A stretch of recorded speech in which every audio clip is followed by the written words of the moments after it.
Welcome to the Mixology of Real Estate, where agents talk about the recipes that work to build a successful business while mixing the perfect cocktail. Welcome your host, Stephen Votino. All right, well, welcome to our first episode of Mixology of Real Estate. I am thrilled to have Anna Powell with us today. Thanks. How you doing? Good. How are you? Great. Well, Anna wanted to make a cosmopolitan, Yep. right? So we found I've never had one, but I wanted to make You never one. had a cosmopolitan No, before? but I wanted to So make one. you've never had one. We've never made one. So we are going to try to make one. And I found the world's best cosmopolitan cocktail recipe according to the internet. So we're going to attempt that today.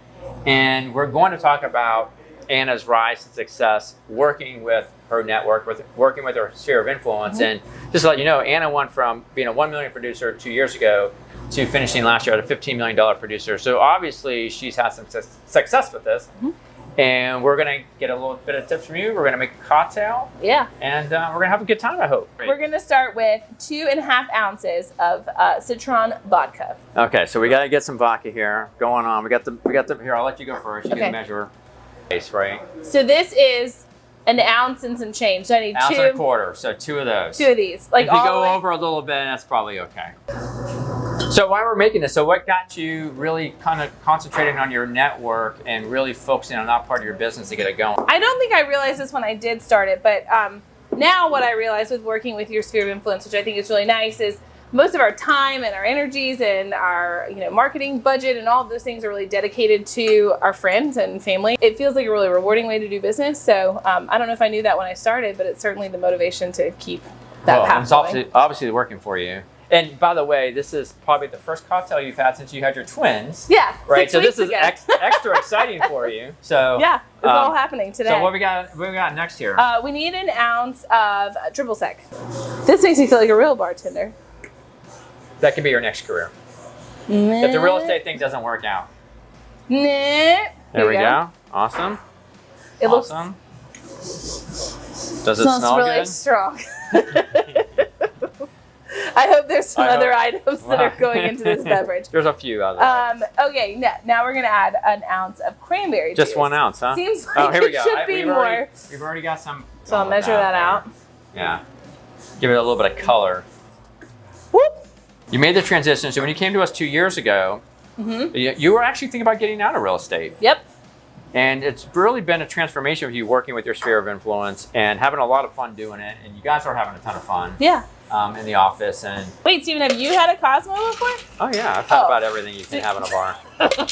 Here, want to do that for you? Yeah, give me a squeeze. It's supposed to come out the bottom, right? Professional bartenders here. Nailed it. Cocktail, Tom Cruise. I know. I'm I a do little want nervous to read today. Steven's instructions because I feel like it's really important. It says here to shake vigorously until very cold. So Okay, that's the rule. Ready? Shake get this all over us. vigorously. Good.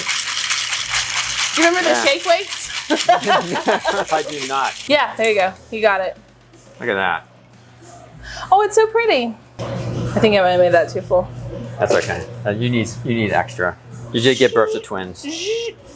All right, here we go. All right, It's are we like it gonna was try prettier this? in the picture. Yeah, well, we did our best. All right, Hold cheers. on. I think I need Is 2 that a little hands. too full? Yeah, I was just being two greedy. handful. That's okay. Cheers. That's not bad. It's the world's best. It is the world's best. So let's go sit down somewhere and chat about what you're doing with your sphere of Okay, influence. great. Cheers to that. Okay.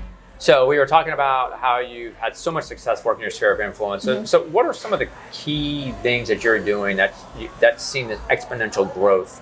One of the things that we do is we try to monthly send out something via the mail, and that's snail mail. Also send out something like an e-newsletter. We do birthday cards every month, and I'll tell you, we just had our twins 6 weeks ago, and the number of people that just came and brought gifts and dinners and sent cards and things, that I felt like a lot of that was because we had been so giving with birthday cards and things. Then we also try to do pop-bys on folks when we know we have friends that have weddings or babies, things like that. We try to send gifts and just celebrate life's moments with everyone that's in our sphere. And again, it's great because while it's helpful for business, it feels like very genuine that we're getting to just kind of pour love onto our community. So it's really fun. It is. So on the monthly stuff, you're snail mailing. Is there a consistency to that? Is it a certain format you're doing? Yeah, for the most part, we try to make that very meaty market information. Really important as agents. You're a business, right? And you're supposed to be a specialist in your area, just like you would expect to get financial information from a financial planner. Their house is typically their biggest asset or one of their biggest assets, and it's a big part of their financial portfolio. So giving them information about the market, what their equity is doing, things like that, I think is very important. It sets you apart as a professional, right, versus just someone who's showing homes. Right. What really propelled our business, I really feel like, was those really meaty newsletters that really hit on market items. And I know that because we had a lot of people reach out and say, hey, that was really good. I didn't know that was happening in the market. And it just opens up those conversations a lot less awkwardly. We have people coming to us asking questions instead of us having to go to them and ask what we could help them do. So. But obviously, there's got to be some organization to that, and who's getting in your database, when it's going out, so you can keep the consistency going. So how are you managing that? Yeah, so I think the biggest step is I use the monthly birthdays, very honestly, to kind of help grow my database as we're adding people that are past clients or whatever it may be. That birthday touch seems to be the reason why we get them into our database, because it's time to send a birthday card. Facebook is a really great tool for that. If you don't know, you can go onto Facebook, pull birthdays for the entire month, and that might inspire you to realize you have some people in your network that you haven't been reaching thus far. If you don't have their address, it's very easy, and it's a really easy ask to say, hey, I see it's your birthday this month. We'd love to send out birthday cards. It's one of our, sometimes I'll say it's one of my New Year's resolutions to do more card writing, just to make it sound a little softer. Yeah, and I always tell new agents, a lot of times that, they'll come to us and like, well, I don't have this information. I'm like, well, do you ever think about asking? Mm-hmm. Like, if you have their phone number, you ever think about just calling them and asking for that information? You're in the business now. This is what you're doing, and that you don't have that information. You like to be able to send them stuff. They're generally going to give that to you, which I know you do, and you do it very, very well. So that's great. And then anything else that you might want to leave the audience with today? Yeah, I think the thing here is just like you can be genuine, and I think the most important thing is maybe someone in your network has just inherited their grandmother's farmhouse, and they're never ever going to move, and so some of us have the mentality to think, well, that person's not going to give me any immediate business, and so I don't really need to do anything with that person.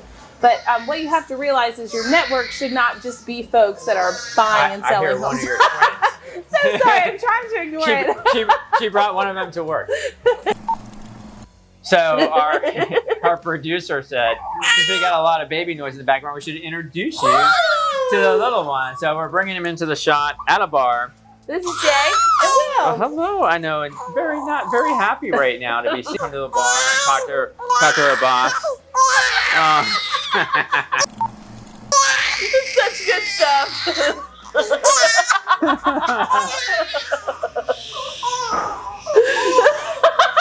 The baby whisperer. We're at a bar with the babies. That's really good. So is there anything else you would like to wrap up with? Keep them in your network. You never know who they know. I like to use the example that before COVID, your average wedding had 200 guests. So for every person that they have a sphere usually of 200 people. So when you start doing that math, you can reach a lot of people very quickly. The lesson learned is don't focus on the transaction. Focus on the experience, focus on the relationship, focus on the connection. That's it. And that's going to lead to more business. Thank you again, Anna. Thanks for having us. And thanks for bringing the babies. Cheers. And your big baby, your husband, Rob. Absolutely, who is crucial to business. He's the bomb. He is important. Yeah.